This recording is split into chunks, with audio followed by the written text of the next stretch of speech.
ويصلون على النبي يا أيها الذين آمنوا صلوا عليه وسلموا تسليما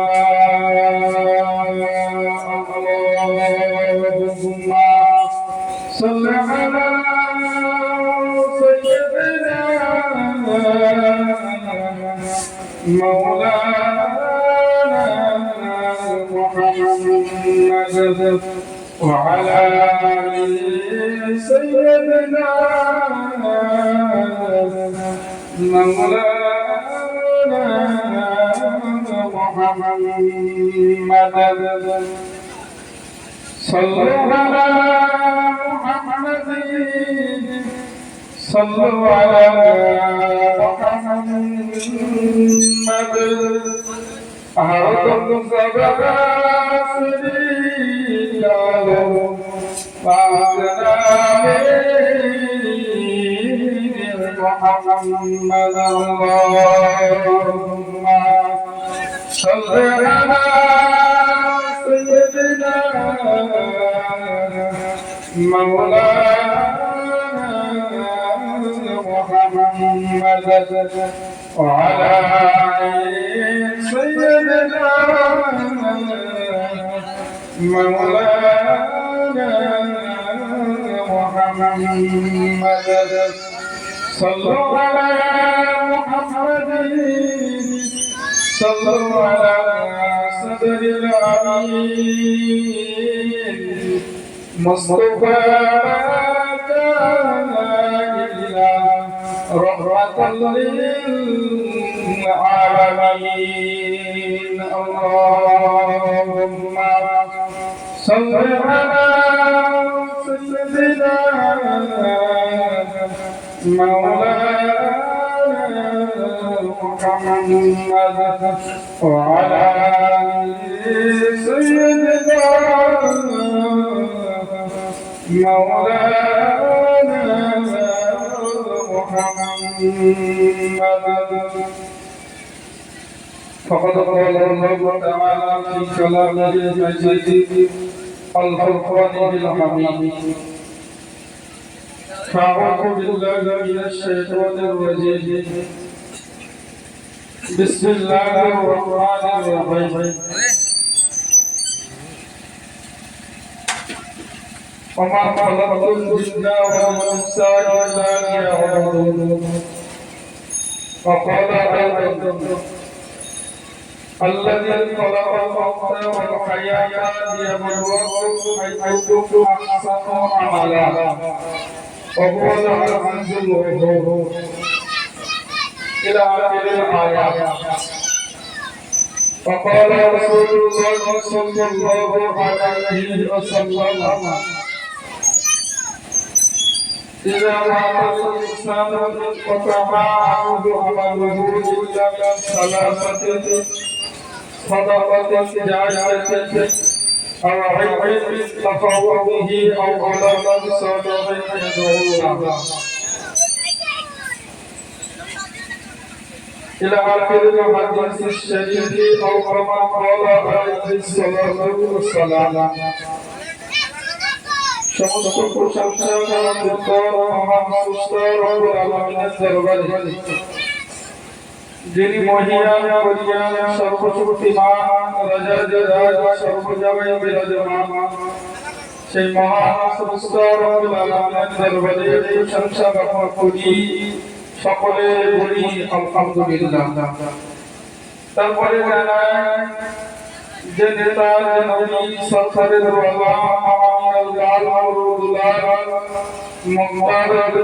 মদিনার বাতি যাকে সৃজন করবে আল্লাহ তাআলা সৃষ্টি করতেন না সেই রাসূলুল্লাহ করি সকলে বলি সাল্লাল্লাহু আলাইহি ওয়াসাল্লাম। উপস্থিত দিন দরদি ইসলাম দরদি জ্ঞান পাশু ভাই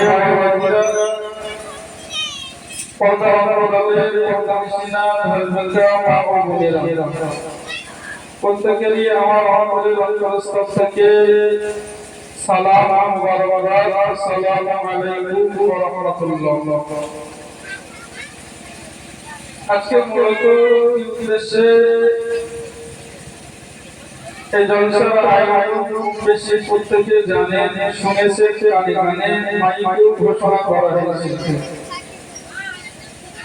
সেইটিকে লক্ষ্য করে কোরআন কারিম থেকে দুটি আয়াত আমি শুনিয়েছি আপনাদের। পাশাপাশি রাসূলুল্লাহ মিশ্রিত বাণী একটি হাদিস আমি আপনাদেরকে তেলাওয়াত করে শুনিয়েছি। আল্লাহ তাআলা কোরআন এবং হাদিসের সম্পর্কে রেখে এর উপরে আর বাস্তবিক দিককে লক্ষ্য করে কিছু আলোচনা বা মানসিকতা নিয়ে এখানে বসেছে। তবে শুধু শুনলে হবে না, শোনার পাশাপাশি নিজের জিন্দগিতে সেই দিনগুলোকে বাস্তবায়ন করতে হবে। তারপরে শোনার সার্থকতা সেই সময় হবে। মহান আল্লাহ জানিয়েছেন যে আমা খালাকুল জিন্না ওয়াল ইনসা ইল্লা লিয়াবুদুন,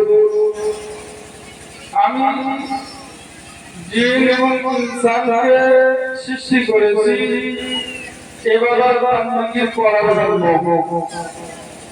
পাশাপাশি আরো একটি আয়াত আল্লাযী খালাকাল মাউতা ওয়াল হায়াতা লিয়াবলুয়াকুম আইয়ুকুম আহসানু আমালা। মহান আল্লাহ তিনি মৃত্যু এবং জীবনকে সৃষ্টি করেছেন লিয়াবলুয়াকুম আইয়ুকুম আহসানু আমালা, যাতে করে তিনি তোমাদেরকে পরীক্ষা করতে পারে তোমাদের মধ্যে থেকে কে কতটা কর্মক্ষম। তাহলে আয়াতের মর্ম আমরা এখানে এটাই বুঝলাম যে তিনি জীবন মৃত্যু সৃষ্টি করেছেন। জীবন মৃত্যু সৃষ্টি করেছেন বেকার নয়, তিনি কোনো কারণে সৃষ্টি করেছেন। তিনি এটা রাখার জন্য যে তোমাদেরকে আল্লাহ পরীক্ষা করবেন তোমাদের মধ্য থেকে কে কতটা কর্মক্ষম এটা দেখার জন্য। তাহলে মহান আল্লাহ তিনি আমাদেরকে এটা দেখার জন্য সৃষ্টি করেছেন আমাদের মধ্য থেকে কে কতটা কর্মক্ষম, কার কর্ম বেশি এটা নয়, বরঞ্চ তিনি কার কতটা কর্মের শুদ্ধতা রয়েছে, কার কতটা কর্মের পরিমাণিতা রয়েছে, তাকওয়া রয়েছে, তিনি এটা দেখার জন্য আমাদেরকে সৃষ্টি করেছেন। পাশাপাশি তিনি আমাদেরকে সৃষ্টি করেছেন এই জিন জাতি, এই ইনসান জাতি, মনুষ্য জাতি, এই মানব মণ্ডলীকে তিনি সৃষ্টি করেছেন কিসের জন্য? ইবাদত বন্দেগী করার জন্য।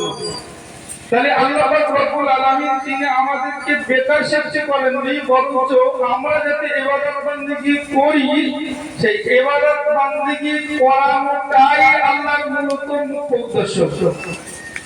আমরা পৃথিবীতে এসেছি, এর আগে আমরা পৃথিবীতে আলামে আরওয়াহ বা রূহের জগতে আমরা ছিলাম।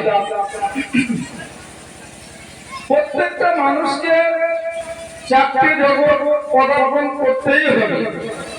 আমরা এখন দুনিয়াতে এসেছি, এই দুনিয়ার জিন্দগিতে আমরা কাজকর্ম করছি শরীয়ত মোতাবেক, কেউ শরীয়ত মোতাবেক চলছি, কেউ চলছি না।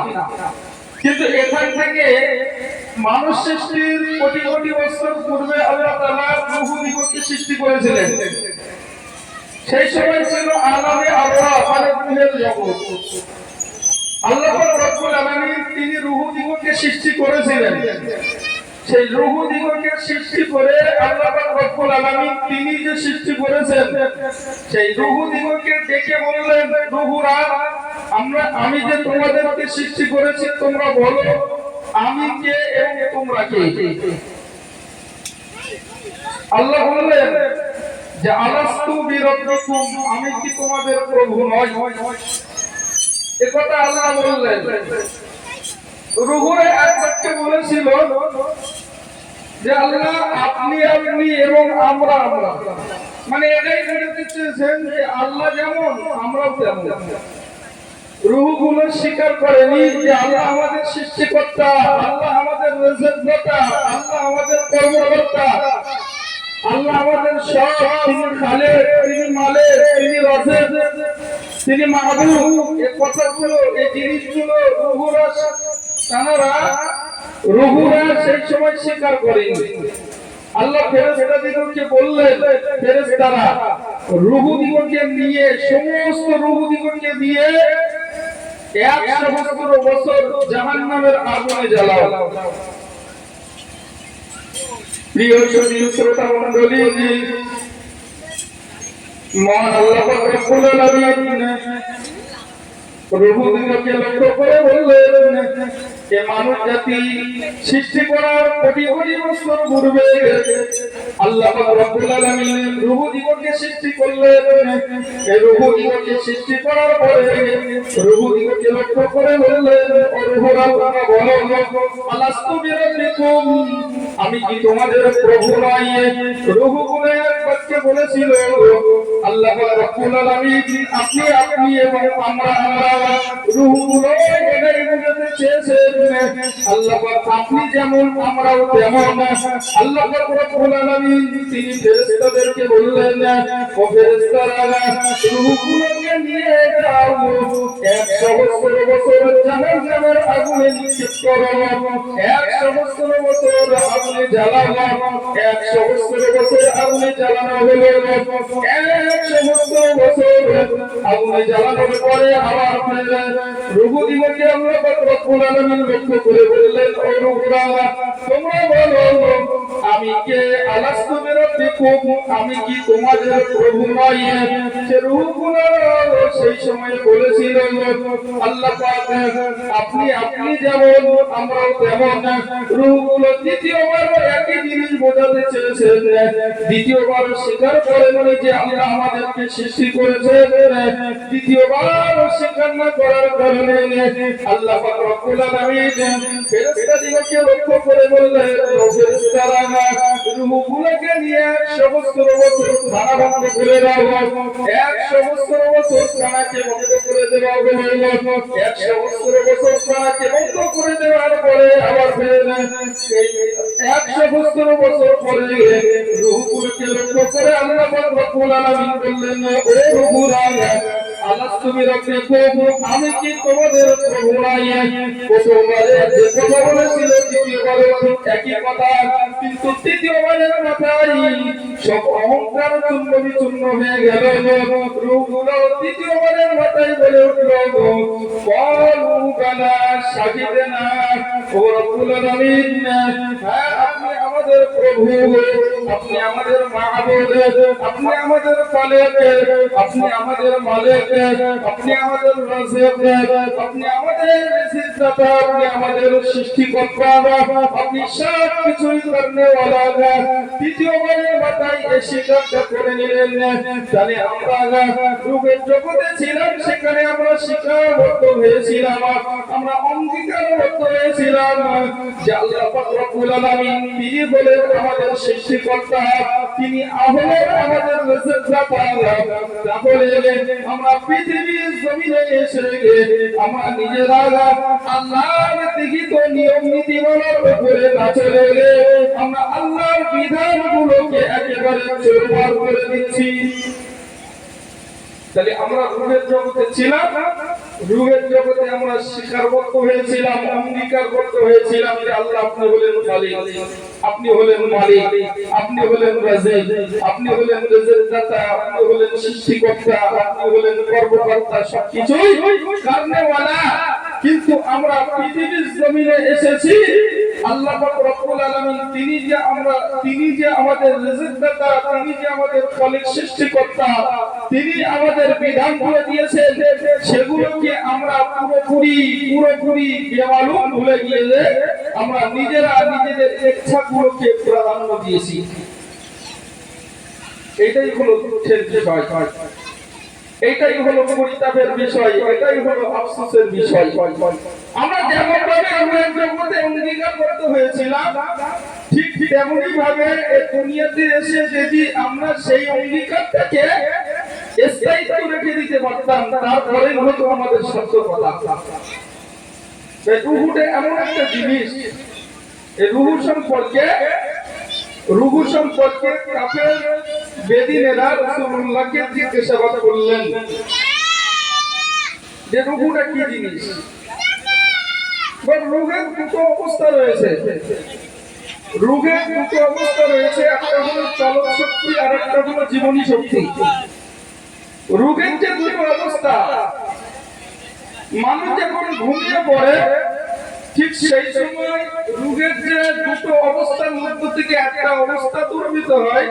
মানুষ যখন ঘুমিয়ে পড়ে চলন শক্তি চলে যায়, ওই জন্য মানুষ ঘুমিয়ে পড়লে চলাফেরা করতে পারে না, কিন্তু জীবনী শক্তি সেই মানুষটার ভেতরে বিদ্যমান থাকে। কিন্তু রুহটা আলামে মালাকুত, আলামে আরওয়াহ, রুহের জগৎ, ফেরেশতাদের জগৎ, সেগুলোকে ঘুরিয়ে পদার্পণ করে চলে আসে। কেতাব বলছে যে মানুষ যখন মানুষের জান কবজ করা হয়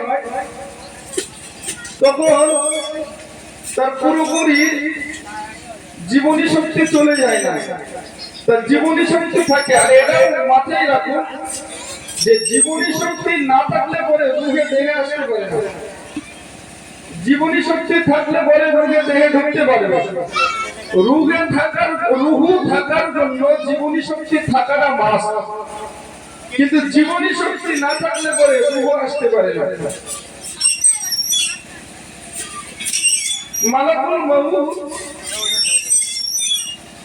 রাসূল করিম সাল্লাল্লাহু আলাইহি ওয়াসাল্লাম যখন মিরাজে গিয়েছেন, মালাকুল মউতকে জিজ্ঞাসাবাদ করেছেন যে আপনি তো तमाम জীবের রূহ কবজ করেন, জান কবজ করেন, রূহ সম্পর্কে আপনার ধারণা কি? রূহ সম্পর্কে আপনি কি জানেন? রূহ সম্পর্কে আপনি বলুন। মালাকুল মউত বন্ধুর আজরাইল আলাইহিস সালাতু ওয়াস সালাম বলেছিলেন যে আমি तमाम পৃথিবীর জীবের জান কবজ করি, আমি যেমন জান কবজ করি ঠিক সেই সময় আমি ডান হাতে তালুতে একটু ভারী অনুভব করি, ওছাড়া আমি আর কিছুই বলতে পারি না। মক্কার কাফের বেদিনেরা রাসূলুল্লাহকে জিজ্ঞাসাবাদ করেছিলেন ওয়াসআলুনাকা আনির রূহ, রূহ সম্পর্কে, যে রূহটা কি জিনিস। আল্লাহ পাক রব্বুল আলামিন রাসূলুল্লাহকে জানিয়ে দিয়েছিলেন, তবে মক্কার কাফের বেদিনেরা রাসূলুল্লাহকে রূহ সম্পর্কের পাশাপাশি আর একটা জিনিস জিজ্ঞাসাবাদ করেছিলেন যে রূহটা কি জিনিস, বাদশাহ যুলকারনাইন সম্বন্ধে এবং আসহাবে কাহাফ, জানা যায় গুহার মধ্যে অনেক কাল যাবত তারা অবস্থান করেছিল, সেই আসহাবে কাহাফ সম্পর্কে জিজ্ঞাসাবাদ করেছিলেন। শুধু তাদের একটা প্রশ্ন নয়, তিনটে প্রশ্ন রাসূলুল্লাহকে করেছিলেন। তার মধ্যে একটা প্রশ্ন হলো ওয়াসআলুনাকা আনির রূহ, রূহ সম্বন্ধে। আল্লাহ পাক রব্বুল আলামিনের হাবিব তিনি বলেছিলেন যে আমি তোমাদের প্রশ্নটা আগামীকাল দিয়ে দেব, আগামীকাল। এই মাঝখানে ইনশাআল্লাহ বলেন, এই ইনশাআল্লাহ না বলার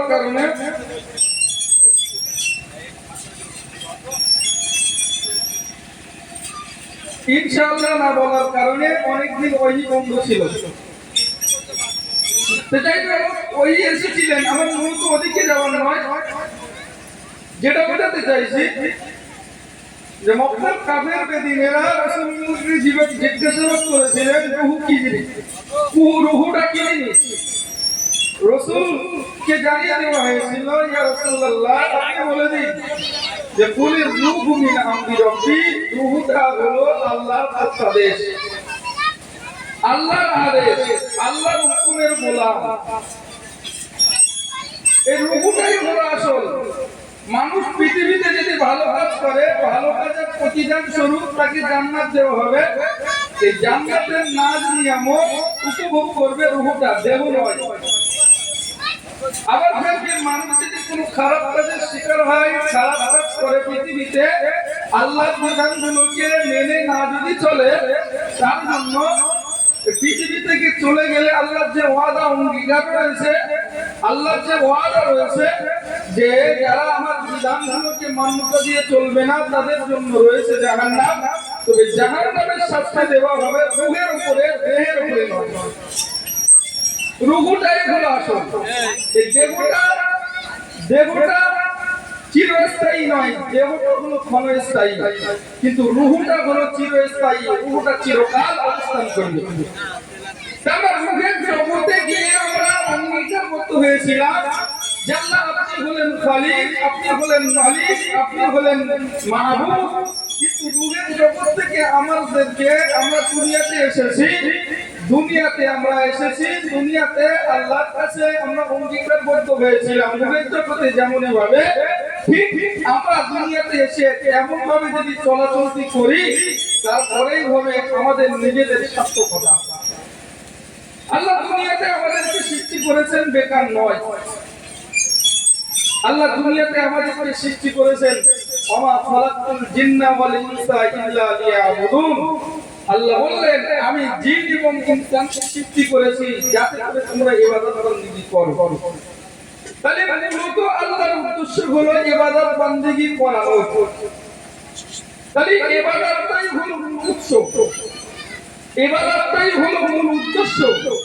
তাহলে সেই আল্লাহর যে মূল উদ্দেশ্য, সেই উদ্দেশ্যটাকে আমাদের ভুলে গেলে চলবে না।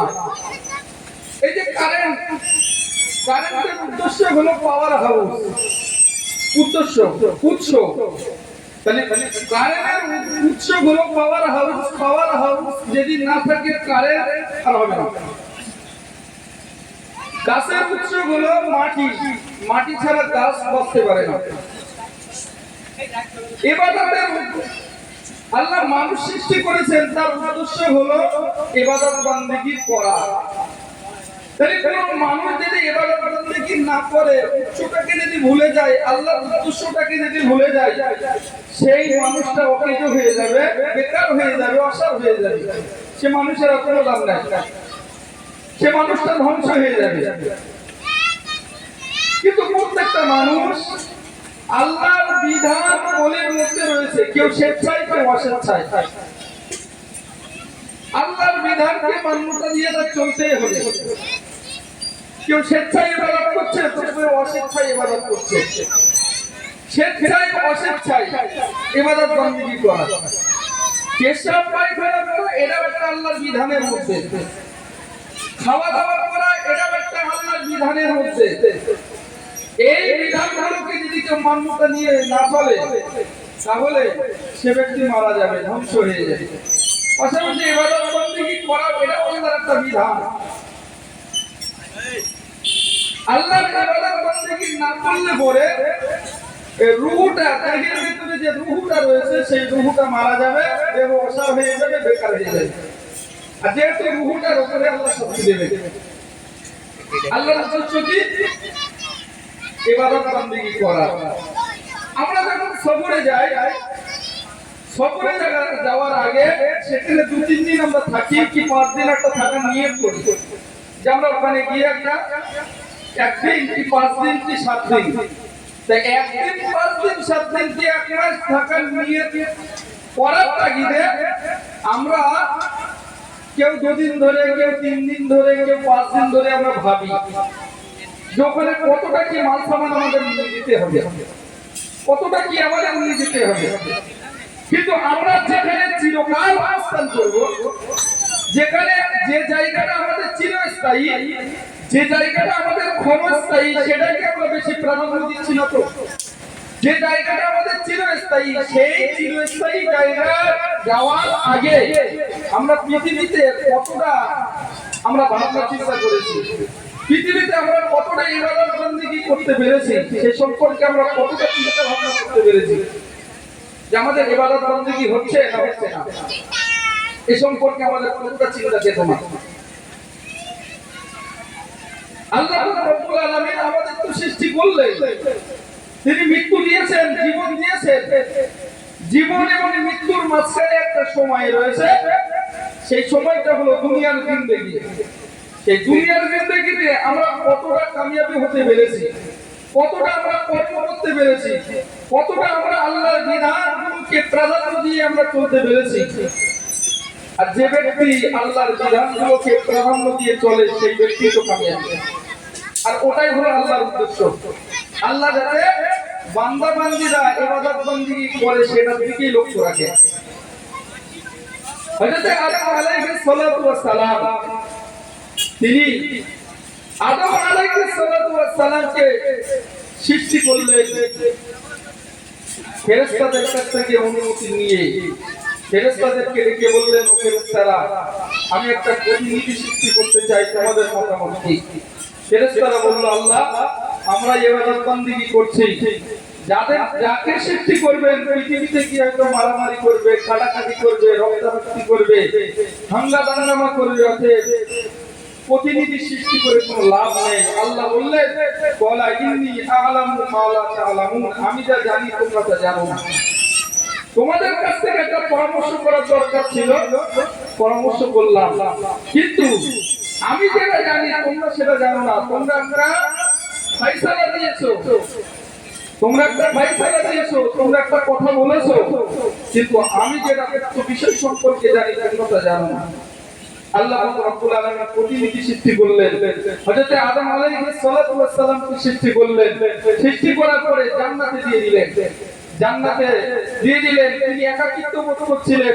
একাকিত্ব বোধ করার কারণে হযরত আদম আলাইহিস সালাতু ওয়াস সালামের বাম পাজরের হাত থেকে হাওয়া আলাইহিস সালাতু ওয়াস সালামকে সৃষ্টি করলেন। সৃষ্টি করে হাওয়া আলাইহিস সালাতু ওয়াস সালাম এবং আদম আলাইহিস সালাতু ওয়াস সালামকে বললেন, আকুল্লা ইয়া আদম কুন আনতা ওয়া যাওজুকাল জান্নাহ আকুল্লা মিনহা রাগাদান হাইসু শিতুমা ওয়ালা তাকরাবা হাযিহিস শাজারা ফাতাকুনা মিনাজ জালিমিন। যে আল্লাহ বললেন, আমি বললাম, আকুল্লা ইয়া আদম কুন আনতা ওয়া যাওজুকাল জান্নাহ, যে তুমি এবং তোমার স্ত্রী হাওয়া আলাইহিস সালাতু ওয়াস সালাম দুজনে মিলে পৃথিবীতে জান্নাতের মধ্যে সুখ স্বাচ্ছন্দ্যে তোমরা খাও, দাও, পান করো, সব কিছুই করো। তবে ওয়ালা তাকরাবা হাযিহিস শাজারা, ওই গাছের নিকটবর্তী হবে না, ওই গাছের নিকটবর্তী হবে না। আল্লাহ এমনটা বলেননি যে ওই গাছের ফল খাবে না, উদ্দেশ্য কিন্তু ছিল ফল খাওয়া, যাতে ফল না খায়, এই উদ্দেশ্যটা কিন্তু ছিল। কিন্তু আল্লাহ পাক রব্বুল আলামিন বললেন, ওয়ালা তাকরাবা হাযিহিস শাজারা, ওই গাছের নিকটবর্তী হবে না, ফাতাকুনা মিনাজ জালিমিন, যদি ওই গাছের নিকটবর্তী হও তাহলে তোমরা ক্ষতিগ্রস্ত, লাঞ্ছিত, বঞ্চিতদের অন্তর্ভুক্ত হয়ে যাবে। তাহলে ক্ষতিগ্রস্ত, লাঞ্ছিত, বঞ্চিতদের অন্তর্ভুক্ত হয়ে যাবে যদি ওই গাছের নিকটবর্তী হও। কিন্তু মাঝখানে ব্যাপক একটা ইতিহাস রয়েছে, লম্বা ইতিহাস, লম্বা ঘটনা, ওটা বলতে গেলে অনেক সময় প্রয়োজন। জি, তা সেখানে আদম আলাইহিস সালাতু ওয়াস সালাম এবং হাওয়া আলাইহিস সালাতু ওয়াস সালাম ইস্তেহাদের ত্রুটির কারণে শয়তানের মানে অনুসরণ করতে নিষেধ করা হয়েছিল। কিন্তু ইস্তেহাদের ত্রুটির কারণে ওই নিষিদ্ধ গাছের ফল অন্তম ফল খেয়ে ফেলেছিলেন। এটাই আল্লাহর হয়তো ইশারা হতে পারে, আল্লাহর হয়তো ইশারা। কিন্তু ওই গাছের ফল খাওয়ার কারণে জান্নাত থেকে বহিষ্কৃত হতে হয়েছিল। তারপরে আল্লাহর কাছে দোয়া চেয়েছিলেন, আল্লাহ, আমরা নিজেরা নিজেদের নফসের প্রতি জুলুম করেছি, অত্যাচার করেছি। প্রিয় সুধী শ্রোতা মণ্ডলী, হযরত আদম আলাইহিস সালাতু ওয়াস সালাম এবং হাওয়া আলাইহিস সালাতু ওয়াস সালাম দুজনকে নিষেধ করা হয়েছিল যে আকুল্লা ইয়া আদম কুন আনতা ওয়া যাওজুকাল জান্নাতা ওয়া কুলা মিনহা রাগাদান হাইসু শিতুমা ওয়ালা তাকরাবা হাযিহিস শাজারাতা ফাতাকুনা মিনাজ জালিমিন। আমি যে তোমাদেরকে সৃষ্টি করেছি, তোমরা দুজনে জান্নাতের করে থাকো, খাও দাও, পান করো, অবস্থান করো, কিন্তু পশ্চিম কালে যেন বলা করবা হাজির সাজারা ওই গাছের নিকটবর্তী যেন হবে না, ফাতাকুনা মিনাজ জালিমিন। আর ওই গাছের নিকটবর্তী হলে তোমরা ক্ষতিগ্রস্ত, লাঞ্ছিত, বঞ্চিতদের অন্তর্ভুক্ত হয়ে যাবে। কিন্তু না না, আদম আলাইহিস সালাতু ওয়াস সালাম, হাওয়া আলাইহিস সালাতু ওয়াস সালাম নিজেদের ইজতিহাদের ত্রুটির কারণে ওই গাছের ফলকে খেয়ে ফেলেছিলেন। তার কারণে আল্লাহ পাক রব্বুল আলামিনের কাছে দোয়া চেয়েছিলেন, ও রব্বুল আলামিন, রব্বানা যালামনা আনফুসানা ওয়া ইন লাম তাগফির লানা ওয়া তারহামনা লানাকুনান্না মিনাল খাসিরিন। ও রব্বুল আলামিন, আমরা নিজেদের নফসের প্রতি জুলুম করেছি, অত্যাচার করেছি। রব্বানা যালামনা আনফুসানা ওয়া ইন লাম তাগফির লানা ওয়া তারহামনা, আমরা নিজেদের নফসের প্রতি জুলুম করেছি, অত্যাচার করেছি। আপনি যদি আমাদেরকে ক্ষমা না করেন, আপনি যদি আমাদেরকে রহম না করেন, আমরা লানাকুনান্না মিনাল খাসিরিন, আমরা ক্ষতিগ্রস্ত, লাঞ্ছিত, বঞ্চিতদের অন্তর্ভুক্ত হয়ে যাব। আল্লাহ রাব্বুল আলামিন তাদেরকে ক্ষমা করেছিলেন। হযরত আদম আলাইহিস সালাতু ওয়াস সালাম এবং হাওয়া আলাইহিস সালাতু ওয়াস সালামকে বললেন যে তোমাদের জন্য তোমাদেরকে এই জান্নাত থেকে বহিষ্কৃত হতে হবে, তোমাদেরকে এই জান্নাত থেকে দুনিয়ার জগতে তোমাদেরকে যেতে হবে।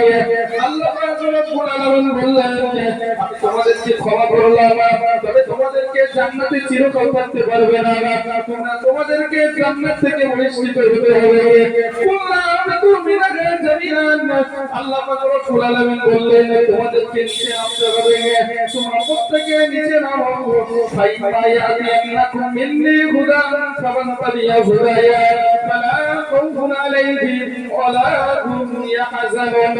তবে তোমরা শুনে রেখে দাও, তোমরা পৃথিবীতে তোমাদেরকে যেতে হবে, পৃথিবীতে তোমরা যদি ফাইমা ইয়াতিয়াকুম মিন্নি হুদান ফামান তাবিয়া হুদায়া, পৃথিবীতে যদি আমাকে অনুসরণ করো, ফাইমা ইয়াতিয়াকুম মিন্নি হুদান, আর আমার পক্ষ থেকে তোমাদের কাছে হেদায়েত পৌঁছে যাবে। ফামান তাবিয়া হুদায়া ফালা খাউফুন আলাইহিম ওয়ালা হুম ইয়াহজানুন। আর যে ব্যক্তি ওই হেদায়েতকে অনুসরণ করবে, যে ব্যক্তি ওই হেদায়েতকে যদি অনুসরণ করবে, যে ব্যক্তি আমার এই হুকুমকে অনুসরণ করবে, সে ব্যক্তির জন্য লা খাউফুন আলাইহিম ওয়ালা হুম ইয়াহজানুন, সে ব্যক্তির জন্য কোনো চিন্তা নাই, কোনো ভয় নাই। আদম আলাইহিস সালাতু ওয়াস সালাম হযরত হাওয়া আলাইহিস সালাতু ওয়াস সালাম কে পৃথিবীর জমিনে পাঠালেন। সেই আদম এবং হাওয়া আলাইহিস সালাতু ওয়াস সালামের বংশধর আমরাও সেই পৃথিবীতে এসেছি। আমরা যদি সেই হেদায়েতকে অনুসরণ করি, আমরা যদি আল্লাহর হুকুমকে যদি অনুসরণ করি, আমরা যদি আল্লাহর বিধানগুলোকে মান্যতা দিয়ে পৃথিবীর জিন্দেগিতে চলে, আমাদের জন্য কোনো চিন্তা নাই, আমাদের জন্য কোনো ভয় নাই। তবে পৃথিবীর জমিনে প্রত্যেকটা মানুষের জন্য কম বেশি বিপদ আপদ আছে। বিপদ আপদ বালা মুসিবতের মধ্যে প্রত্যেকটা মানুষ রয়েছে কম বেশি। বিপদ আপদ বালা মুসিবত আসার কিছু কারণ রয়েছে। সেই বিপদ আপদ বালা মুসিবতের পাশাপাশি আমাদেরকে আল্লাহর বিধানগুলোকে মান্যতা দিয়ে চলতে হবে, তারপরে তো আমরা হতে পারবো আল্লাহর আল্লাহর একনিষ্ঠ বান্দাগার, আল্লাহর একনিষ্ঠ খাদেম। তো তখনই আমরা হতে পারবো। তাহলে আল্লাহর একনিষ্ঠ বান্দা বান্দি হতে গেলে পৃথিবীর জিন্দেগিতে একটা নির্দিষ্ট সময়কাল রয়েছে। পৃথিবীর জিন্দেগিতে একটা আমাদের নির্দিষ্ট সময় রয়েছে, নির্দিষ্ট ওয়াক্ত রয়েছে। সেই নির্দিষ্ট সময়গুলোকে আমাদের প্রাধান্য দিতে হবে। পৃথিবীতে আমরা দেখি সিরিয়াল বাই সিরিয়াল আল্লাহ পাঠান, সিরিয়াল বাই সিরিয়াল। প্রথমত আছে বাপ এবং মা। বাপ এবং মা আসার পরে প্রথমে বড় আসে, তারপর মেজে, তারপর সেজে, তারপর ছোট। এটা একটা সিরিয়াল বাই সিরিয়াল। কিন্তু যাওয়ার সময় কোনো সিরিয়াল বাই সিরিয়াল নেই। যাওয়ার সময় আমরা নিজেরা চোখকে দেখি কখনো চলে যাচ্ছে মেজে, বড় পৃথিবীতে আসে, কখনো ছোট চলে যাচ্ছে, মেজর পৃথিবীতে আসে। আসার সময় সিরিয়াল বাই সিরিয়াল রয়েছে, কিন্তু যাওয়ার সময় কোনো সিরিয়াল নাই। আমরা পৃথিবীর জিন্দগিতে আমরা কেউ বলতে পারবো না আমরা এখনো এক যুগ ধরে পৃথিবীতে অবস্থান করবো, কি আমরা এক মাস অবস্থান করবো পৃথিবীতে, আমরা কেউ বলতে পারবো না। কি আমরা 1 ঘন্টা অবস্থান করবো এখন, কি আমরা 1 মিনিট অবস্থান করবো, কি আমরা 1 সেকেন্ড অবস্থান করবো, গ্যারান্টি সহ বলার ক্ষমতা আমাদের কারণ নাই। যেহেতু আমরা কোরআনের বিশ্বাসে বিশ্বাসী, কোরআনে আল্লাহ বললেন ফাইজা জা আজালুহুম লা ইস্তাখিরুনা সাআতাও ওয়া লা ইস্তাকদিমুন, যখন কোন মানুষের নির্দিষ্ট সময় এসে যাবে আর আল্লাহ পাক রব্বুল আলামিন তিনি কাউকে আর অবকাশ দেবেন না।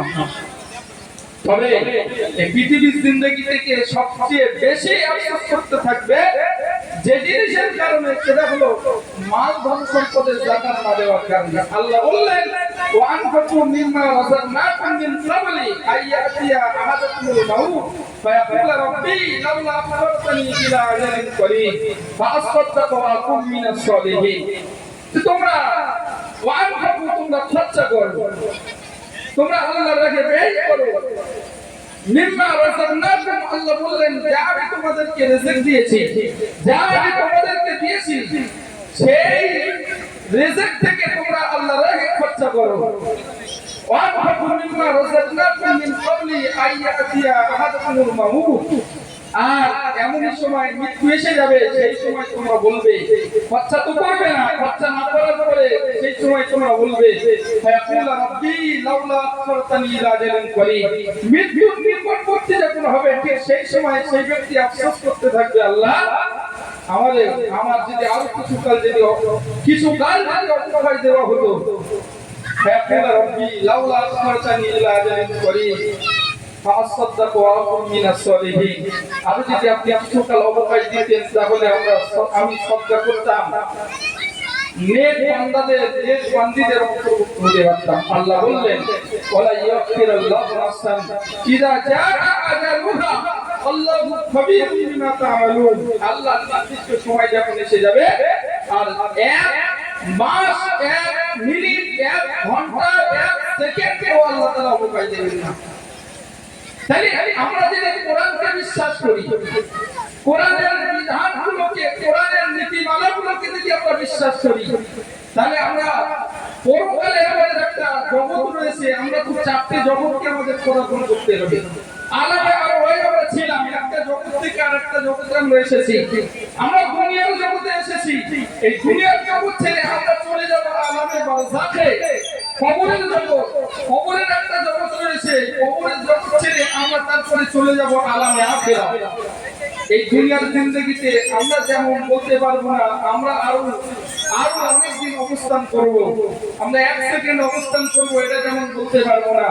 আমাদেরকে আল্লাহ আমাদের মৃত্যুর সময় যখন এসে যাবে, মৃত্যুর ডাক যখন এসে যাবে, আল্লাহ যখন মৃত্যু দেবে সেই সময় আমাদের 1 সেকেন্ড 1 মিনিট 1 ঘন্টা আমাদের অবকাশ দেবেন না।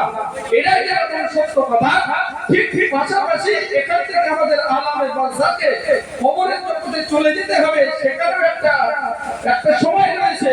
সেখান থেকে আমাদের এটাও যেমন সত্য কথা, ঠিক ওখান থেকে আমাদের আলামে আখিরাত পরকালের একটা জগৎ রয়েছে, সেই পরকালের জগৎটা এটাও যেমন সত্য কথা।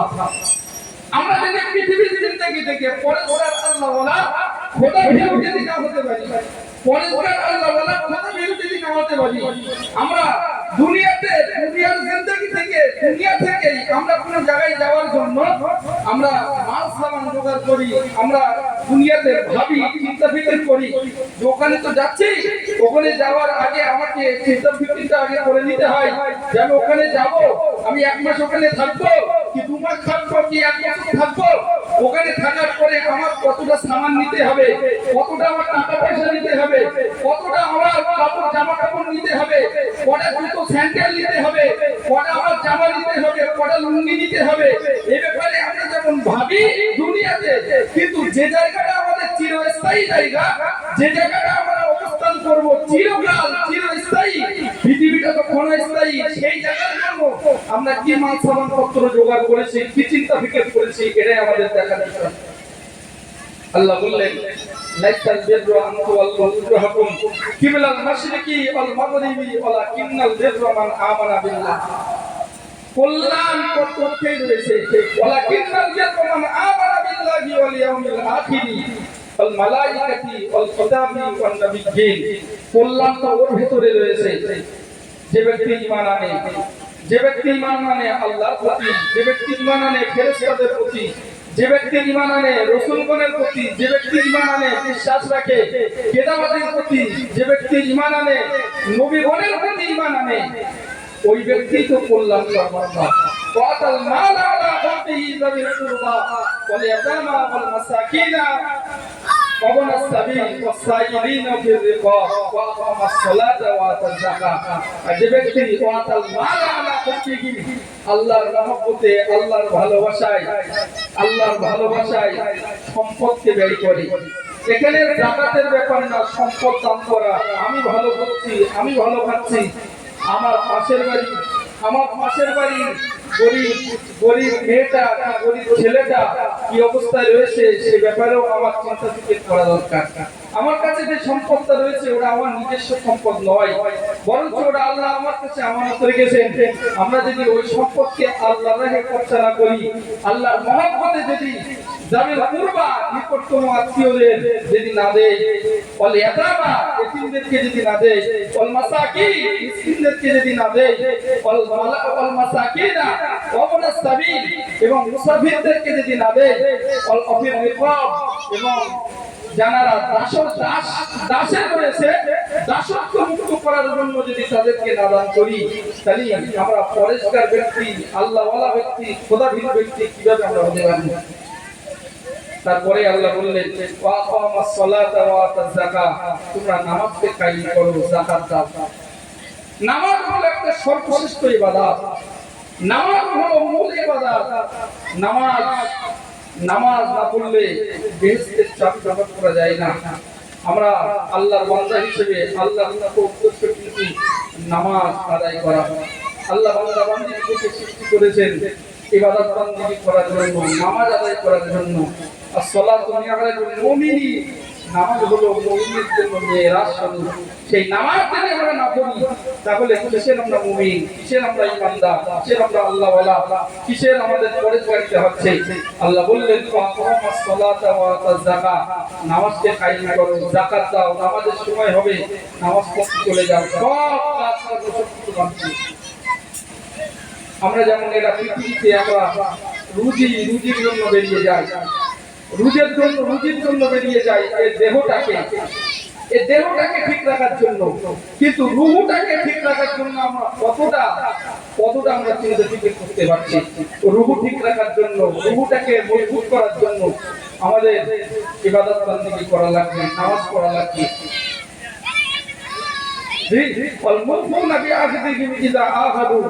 যখন অঙ্গীকারবদ্ধ হবে তখন অঙ্গীকারকে প্রাধান্য দিতে হবে। আমি যে অঙ্গীকারটা করেছি, যে ওয়াদাটা আমি করেছি, সেই ওয়াদাটাকে আমাদের অবশ্যই পালন করতে হবে। الموفون بعهدهم إذا عاهدوا والصابرين في البأساء والضراء وحين البأس, এবং সুখে দুঃখে দুঃখ ক্ষেত্রে সর্ব অবস্থায় আমাদেরকে ধৈর্য সবরে ইখতিয়ার করতে হবে, ধৈর্য অবলম্বন করতে হবে। আমি ইতিপূর্বে হয়তো অনেক জায়গায় বলেছি যে ধৈর্য অবলম্বন করা, সবর ইখতিয়ার করা, শুধুমাত্র ধৈর্য ধরা এটা নয়, ওর ভেতরে ওয়ামুর বিল মা'রুফ ওয়া নাহি আনিল মুনকার, সৎ কাজের আদেশ, অসৎ কাজের নিষেধ, এটাও ধৈর্য অবলম্বনের মধ্যে। ভাই আল্লাহ বান্দা বান্দিকে পরীক্ষা করবেন, আল্লাহ বান্দা বান্দিকে সৃষ্টি করেছেন বিপদ আপদ দিয়ে পরীক্ষা করবেন। মানুষ বিপদ আপদের মধ্যে পড়ে কেন? কিতাবের মধ্যে এসেছে তিনটে কারণে মানুষ বিপদের মধ্যে পড়ে, তিনটে কারণ। তার মধ্যে প্রথম নম্বর হলো গুনাহ করার কারণে। গুনাহ করার কারণে আল্লাহ পাক রব্বুল আলামিন কোন বান্দা বান্দিকে তিনি যে সৃষ্টি করেছেন, কোন বান্দা বান্দিকে কষ্ট দেওয়া, অত্যাচার করা তার সময় না। তিনি কষ্ট দেন না, তিনি অত্যাচার তিনি কোন বান্দার প্রতি অত্যাচার করেন না। ইন্নাল্লাহা লা ইয়াজলিমু মিসওয়ালা যাররাতিন ওয়া ইন তাকু হাসানাতান ইউদাইফাহা ওয়া ইউতি মিন লাদুনহু আজরান আযীমা। এই আয়াত থেকে স্পষ্টভাবে বোঝা যায় এটাই যে ইন্নাল্লাহা আল্লাহ তাআলা লা ইয়াজলিমু মিসওয়ালা যাররাতিন, তিনি যারা থেকে যারা পরিমাণ করে বান্দা-বান্দীর প্রতি তিনি অত্যাচার করেন না। অত্যাচার তো তিনি করেনই না। কোন বান্দা-বান্দী যদি কোন একটা ভালো কাজ করে, কল্যাণমূলক কাজ করে, সেই কল্যাণমূলক কাজের যে সওয়াবটা দেওয়া দরকার, সেই সওয়াবের চাইতে আরো তিনি দ্বিগুণ সওয়াব আল্লাহ পাক রব্বুল আলামিন দিয়ে দেন। সুবহানাল্লাহ। তিনি শুধু সওয়াবই দেন না, তিনি আল্লাহ পাক রব্বুল আলামিন বান্দা-বান্দীদেরকে আরো বড় প্রতিদান তিনি দেন। জোরে বলুন সুবহানাল্লাহ। তাহলে প্রথম নম্বর আল্লাহ পাক রব্বুল আলামিন বান্দা-বান্দীদেরকে বিপদ দেন গুনার কারণে। গুনাহ, যেহেতু কোরআন শরীফে আল্লাহ বললেন আমা আসাবাকুম মিন মুসিবাতিন ফাবিমা কাসাবাত আইদিকুম ওয়া ইয়াফু আন কাসীর। যা কিছু তোমরা বিপদ আপদ প্রত্যক্ষ করো, যা কিছু বিপদ আপদ তোমরা দেখো, সেটা তোমাদের নিজেদের হস্তে কামাই করা। আমা আসাবাকুম মিন মুসিবাতিন ফাবিমা কাসাবাত আইদিকুম, তোমরা যা উপার্জন করেছো তার ফলে তোমরা ওই বিপদ আপদ অর্জন করেছো। তাহলে গুনার কারণে আমার কাছে আল্লাহ অনেক অনেক গুনাহগুলোকে ক্ষমা করে দেয়। তাহলে সেই বিপদ আপদ থেকে আমাদের হেফাজত করতে গেলে, বিপদ আপদকে রুখতে গেলে আমাদের কি করতে হবে? ডাইরেক্ট বিপদ আপদকে রুখতে আমরা পারবো না। ডাইরেক্ট পারবো? সেই বিপদটাকে আমাদের রুখতে গেলে প্রথম নম্বর হলো গুনাহটাকে ত্যাগ করতে হবে। দেখো, একটা কুয়ায় একটা কুকুর পচে মরে গেছে। একটা কুয়ায় কুকুর পচে মারা গেছে। কুকুর পচে মারা গেছে, তার জন্য গন্ধ করছে। সেই গন্ধটাকে দূরীভূত করতে গেলে আপনি কি পানি শুধু ঢেলে ফেলে দেবেন? পানি ঢেলে ফেলে দেবেন, গন্ধ যাবে তো? কুয়াটি পবিত্র হবে তো? হবে না। কুয়াটি পবিত্র করতে গেলে প্রথম করণীয় হলো যে কুকুরটাকে আগে ফেলে দিতে হবে। মূল জিনিস যেটা, সেই মূল জিনিসটাকে আপনার আগে ফেলতে হবে, তারপরে আপনি বিপদ থেকে মুক্ত হতে পারবেন। কিন্তু আমরা কি করি? বিপদ আপদে করেছি, আল্লাহর কাছে ডাকছি, কিন্তু নিজের যে গুনাহ রয়েছে, যে গুনাহ করেছি আমরা, সেই গুনাহ সম্পর্কে আমরা সচেতন নয়। গুনাহটাকে ছাড়বার ব্যাপারে সচেতন নয়। কিন্তু প্রকৃতপক্ষে আমাদের গুনাহটাকে ছাড়তে হবে। পায়ে এসে তার বিদেশে তার এসে পড়েছে, আমরা সেই তারটাকে সরানোর কাজে ব্যস্ত রয়েছি। কিন্তু মূল জায়গায় কারেন্টের যে মূল জায়গা আছে, সুইচটা খুলতে হবে। তার যেখান থেকে কারেন্ট আসছে সেই জায়গাটাকে খুলতে হবে, সেটা আমরা করি না। আমাদের পায়ে এসে তার বিদেশে শর্ট পাচ্ছে, সেই তারটাকে আমরা তুলে ফেলে দিই। কিন্তু দেখা যাচ্ছে তারটাকে ফেলতে গিয়ে হাতেও আমরা খেয়ে যাই। কিন্তু প্রকৃতপক্ষে এই গুনাহটাকে আমাদের ত্যাগ করতে হবে। গুনাহটাকে না ত্যাগ করতে পারলে আমরা বিপদ আপদ থেকে আমরা নিষ্কৃতি পেতে পারবো না। দ্বিতীয় নম্বর হলো আল্লাহ বিপদ আপদ দেন আল্লাহ পাক রব্বুল আলামিন পরীক্ষা করার জন্য। তিনি আল্লাহ বান্দা-বান্দীকে সৃষ্টি করেছেন, আল্লাহ আমাদেরকে পরীক্ষা করছেন। ওয়ালা নাবলুওয়ান্নাকুম বিশাইইন মিনাল খাউফি ওয়াল জু'i ওয়া নাকসিন মিনাল আমওয়াল ওয়াল আনফুসি ওয়াস সামারাত। আল্লাহ পাক রব্বুল আলামিন বলেন, ওয়ালা নাবলুওয়ান্নাকুম, অবশ্যই আমি তোমাদেরকে পরীক্ষা করছি। বিশাইইন মিনাল খাউফ, কিছু ভয় আল খাউফি ওয়াল জু'i, এবং কিছু ক্ষুধা দিয়ে, ওয়া নাকসিন মিনাল আমওয়াল, মালের স্বল্পতা দিয়ে, ওয়াল আনফুসি, জানের স্বল্পতা দিয়ে, জানের ক্ষতি দিয়ে। তুমি দেখেন না যে কখনো দেখা যায় এক পরিবারে একই সাথে মানুষ মারা যায়। এক পরিবারে চাষের কাজ করে, এক পরিবারে বিভিন্ন কাজের মধ্যে নিয়োজিত, বারবার প্রতিশোধনের মধ্যে, কখনো জানের ক্ষতি, কখনো মালের ক্ষতি, কখনো চাষাবাদের ক্ষতি। যে এই সমস্ত ক্ষতির মধ্যে নিয়োজিত রয়েছে, এটাকে আল্লাহ পরীক্ষা করার জন্য রেখেছেন। বিশাইইন মিনাল খাউফি ওয়াল জু'i ওয়া নাকসিন মিনাল আমওয়াল, মালের স্বল্পতা দিয়ে আল্লাহ পরীক্ষা করেন। ওয়াল আনফুসি ওয়াস সামারাত, তিনি জানের ক্ষতি দিয়ে পরীক্ষা করেন, তিনি ফসলাদির ক্ষতি দিয়ে পরীক্ষা করেন। তবে ওরাই কামিয়াবি, অবশ্যই সাবিরিন, যারা ধৈর্য ধারণ করতে পারে, যারা ধৈর্য ধারণ করে, ওরাই হলো সফলকাম, ওরাই হলো কামিয়াবি, ওরাই হলো সৌভাগ্যবান ব্যক্তি। তাহলে ধৈর্য ধরতে হবে। আল্লাহর অধিকার রয়েছে। আল্লাহ মানুষকে সৃষ্টি করেছেন, আল্লাহ মানুষকে সৃষ্টি করেছেন। আল্লাহ প্রমোশন না, আল্লাহ পরীক্ষা না করে কিন্তু প্রমোশন দেবেন না। কোন জায়গায় আপনি চাকরি পাবেন, তা চাকরির পরীক্ষা আপনাকে দিতে হবে, তার জন্য আপনাকে খাটাখাটনি করতে হবে। খাটাখাটনি করে আপনাকে রাত জেগে পড়তে হবে, রাত জেগে পড়ে আপনাকে পরীক্ষা দিতে হবে। পরীক্ষা দেওয়ার পরে, কষ্ট করার পরে, তারপরে আপনার কিন্তু প্রমোশন আসে। তা আল্লাহ পাক রব্বুল আলামিন খালিস বান্দা পরীক্ষা না করে তিনি কি করে আপনাকে প্রমোশন দেবেন? আল্লাহ পাক রব্বুল আলামিন অবশ্যই তো তার বান্দা বান্দীকে অবশ্যই পরীক্ষা করবেন। পরীক্ষায় উত্তীর্ণ হবে কারা? যারা ধৈর্য ধারণ করবে। ধৈর্যের মাধ্যমে আল্লাহর কাছে চাইতে হবে। আল্লাহ পাক রব্বুল আলামিন যেটাই করেন সেটাই আলহামদুলিল্লাহ। আর রিদা বিল কদাই মিনাল ঈমান, আর আল্লাহর যে ফয়সালাটা থাকবে, আল্লাহর সেই ফয়সালার উপর সন্তুষ্ট থাকা, এটাই হলো ঈমানদারের পরিচয়। ঈমানদার কাদের জন্য আল্লাহ পাক রব্বুল আলামিন তিনি রেখেছেন যে ঈমানদার কারাই, উলাইকাল্লাযিনা সাদাকু ওয়া উলাইকা হুমুল মুত্তাকুন। যে আয়াতটি পেশ করেছি, এই আয়াতের শেষ পর্যায়ে যেটা রয়েছে যে এগুলো যদি সুখে দুঃখে সর্ব অবস্থায় যদি ধৈর্য ধারণ করে, যুদ্ধ ক্ষেত্রে যদি ধৈর্য ধারণ করে, নামাজ আদায় করে, যাকাত দেয় এবং ঈমান বিশ্বাস রাখে আল্লাহর প্রতি, রাসূলের প্রতি, ফেরেশতাদের প্রতি, কিতাবাদের প্রতি এবং সমস্ত নবীগণের প্রতি, এবং আল্লাহর রাহে খরচা করে, যাকাত দেয়, সুখে দুঃখে সর্ব অবস্থায় খরচা করে, উলাইকাল্লাযিনা সাদাকু, ওরাই হলো সত্যবাদী, উলাইকা হুমুল মুফলিহুন, ওরাই হলো সফলকাম, উলাইকা হুমুল মুত্তাকুন, ওরাই হলো মুত্তাকি, ওরাই হলো পরহেজগার, ওরাই হলো আল্লাহওয়ালা, ওরাই হলো খোদাভীরু।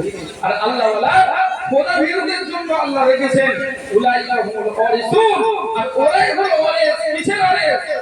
আল্লাযীনা ইয়ারিসুনাল ফিরদাউস, ওরাই হলো জান্নাতের ফিরদাউস, ফিরদাউস নামক জান্নাতে ওদেরকে দেওয়া হবে। উলাইকা হুমুল খালিদুন, সেখানে তারা চিরকাল অবস্থান করবে, চিরকাল অবস্থান করবে। ভাই ওই জন্য ভাই বাবাদেরকে বলবো যে অন্তত পক্ষে দুনিয়ার মায়া মধ্যে হবে না, দুনিয়ার মহব্বতে পড়লে হবে না। দুনিয়া মানুষকে আত্মভোলা করে দেবে, পরকাল বিমুখী করে দেবে। দুনিয়ার প্রতি মত্ত হলে হবে না, দুনিয়াকে আপন করলে হবে না, বরঞ্চ পরকালকে আপন করতে হবে। পরকালের নাজ নিয়ামত আল্লাহ পাক রব্বুল আলামিন তিনি রেখেছেন। পরকালের পাথর সঞ্চয় যদি আমরা করতে পারি, তারপরে আমাদের নিজেদের জীবন সার্থকতা শেষ সময় হবে। আল্লাহ পাক রব্বুল আলামিন আমাদের সকলকে, যেহেতু নামাজের সময় হয়ে গেছে,